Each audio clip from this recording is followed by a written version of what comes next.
আজকের সংবাদ সম্মেলনের মূল বিষয়বস্তুটা হচ্ছে যে আমরা একটা petition Nobel peace prize award কমিটিতে পাঠাবো ওনার ডক্টর মোহাম্মদ ইউনূস যাতে ওনার নোবেল প্রাইজ যেটা অ্যাওয়ার্ড যেটা পেয়েছেন ওটা যাতে রিভোক করে দেওয়া হয়।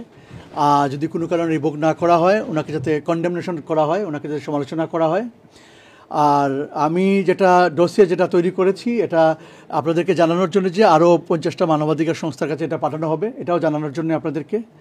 কারণ বিশ্ব বিবেক এখন জাগতে হবে। বাংলাদেশে যেভাবে মানবাধিকার লঙ্ঘিত হচ্ছে, মানুষ হত্যার মধ্য দিয়ে, আপনার নির্যাতনের মধ্য দিয়ে, ঘরবাড়ি জ্বালিয়ে দেওয়ার মধ্য দিয়ে, প্রতিপক্ষ রাজনৈতিক দলকে বিভিন্ন রকম হয়রানি করার মধ্য দিয়ে, মামলার মধ্য দিয়ে, প্রেস ফ্রিডমকে কেড়ে নেওয়ার মধ্য দিয়ে, আপনার বঙ্গবন্ধুর বাড়ি জ্বালিয়ে দেওয়ার মধ্য দিয়ে, মুক্তিযুদ্ধের চেতনাকে ধ্বংস করার মধ্য দিয়ে এগুলোর প্রতিবাদ করতে হবে এবং যারা প্রতিবাদ করছেন তাদেরকে শাস্তি দেওয়া হচ্ছে এটা বিশ্ববাসীকে জানাতে হবে। এগুলো থামাতে হবে মানুষের অধিকার প্রতিষ্ঠা করার জন্য, মানবাধিকারের জন্য।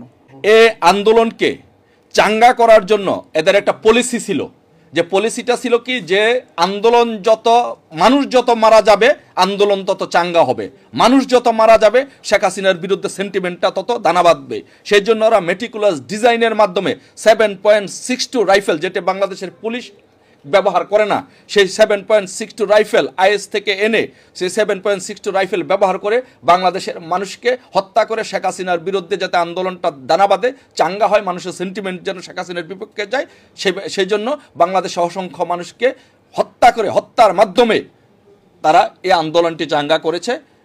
এটি দেশবাসীর কাছে, বিশ্ববাসীর কাছে এটি পরিষ্কার। আপনারা জানেন যে brigadier general M Shakhawat Hossain 7.62 rifle নিয়ে কথা বলার কারণে কিন্তু তার স্বরাষ্ট্র উপদেষ্টা পদটি চলে গিয়েছে। একইভাবে যারাই সত্য কথাটি বলছে তারা কিন্তু এখানে থাকতে পারছে না। আজকে আপনারা দেখেন, আপনারা খবর নিয়ে দেখেন, আপনারা সাংবাদিক অনুসন্ধান করে দেখেন যে বাংলাদেশে কোনো পুলিশ 7.62 রাইফেল ব্যবহার করে কিনা। এই 7.62 রাইফেল কোথা থেকে আসলো? এই 7.62 রাইফেল আইএস ব্যবহার করে, পাকিস্তান ব্যবহার করে, বাংলাদেশ 7.62 রাইফেল ব্যবহার করে না। সো এর থেকে এটা প্রমাণিত যে শেখ হাসিনাকে বেসিক্যালি ক্ষমতা থেকে উৎখাত করার জন্য 7.62 রাইফেল দিয়ে এই আন্দোলনের সময় আন্দোলনটাকে চাঙ্গা করার জন্য, ধানাবাদানের জন্য এই মানুষগুলোকে হত্যা করা হয়েছে।